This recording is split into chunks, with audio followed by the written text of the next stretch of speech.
കരുവന്നൂർ കൊള്ളയിൽ കൂടുതൽ CPM നേതാക്കളെ ED ഇന്ന് ചോദ്യം ചെയ്യും. CPMന്റെ രഹസ്യ അക്കൗണ്ടുകളുമായി ബന്ധപ്പെട്ടാണ് ചോദ്യം ചെയ്യൽ.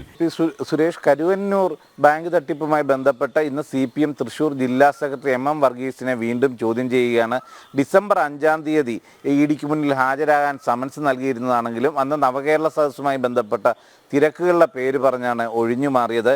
ഇന്ന് ചോദ്യം ചെയ്യലിന് ഹാജരാകും എന്ന് തന്നെയാണ് അറിയുന്നത്.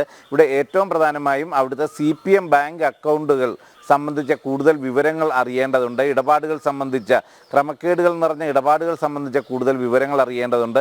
ഇത്തരം ചോദ്യം ചെയ്യലുമായി MM വർഗീസ് സഹകരിക്കുന്നില്ല എന്നത് തന്നെയാണ് EDയുടെ ഏറ്റവും പ്രധാന ഒരു പരാതി. അത് നിലനിൽക്കുമ്പോൾ തന്നെ ഏറ്റവും പ്രധാനമായ പ്രശ്നം ബ്രാഞ്ച് കമ്മിറ്റികളുടെയും ലോക്കൽ കമ്മിറ്റികളുടെയും പേരിലെടുത്ത CPMന്റെ രഹസ്യ അക്കൗണ്ടുകൾ ഉണ്ടായിരുന്നു. ഇതിനെ സംബന്ധിച്ച് ചോദിക്കുമ്പോഴും ഒരു വിവരവുമില്ല. സംസ്ഥാന സെക്രട്ടറിയോട് ചോദിക്കണം എന്ന ഒരു മറുപടിയായിരുന്നു നേരത്തെ MM വർഗീസ് നൽകിയത്.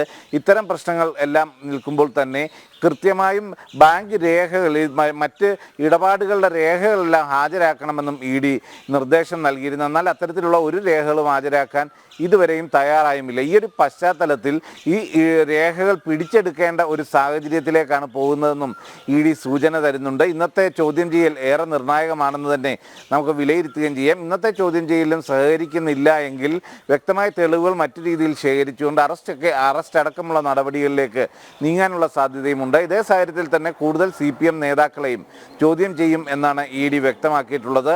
അതിൽ CPM മുൻ ലോക്കൽ കമ്മിറ്റി സെക്രട്ടറിയും ഏരിയ കമ്മിറ്റി അംഗവുമായ രാജു, അതോടൊപ്പം തന്നെ കരുവന്നൂർ ബാങ്കിന്റെ മുൻ വൈസ് പ്രസിഡന്റും മുൻ ലോക്കൽ കമ്മിറ്റി സെക്രട്ടറിയുമായ പീതാംബരൻ അടക്കമുള്ളവരെ ED ചോദ്യം ചെയ്യുന്നുണ്ട്. ഈ ചോദ്യം ചെയ്യലിലൂടെ എല്ലാം തന്നെ കൃത്യമായ ഇപ്പോൾ തന്നെ കണ്ടെത്തിയ ആ ഒരു അഴിമതിക്ക് പുറമെയുള്ള പ്രതിപട്ടികയിൽ കൂടുതൽ പേരെ ചേർത്തുകൊണ്ടുള്ള EDയുടെ 2ാം ഘട്ട ഒരു അന്വേഷണ റിപ്പോർട്ട് സമർപ്പിക്കുന്നതിന് മുമ്പ് ഇവരെ കൃത്യമായി ചോദ്യം ചെയ്ത് കൃത്യമായ നിഗമനങ്ങളിൽ എത്തേണ്ടതുണ്ട്. അതിനുള്ള ശ്രമം തന്നെയാണ് EDയുടെ ഭാഗത്തു നിന്നും നടക്കുന്നത്. KP സുരേഷ്.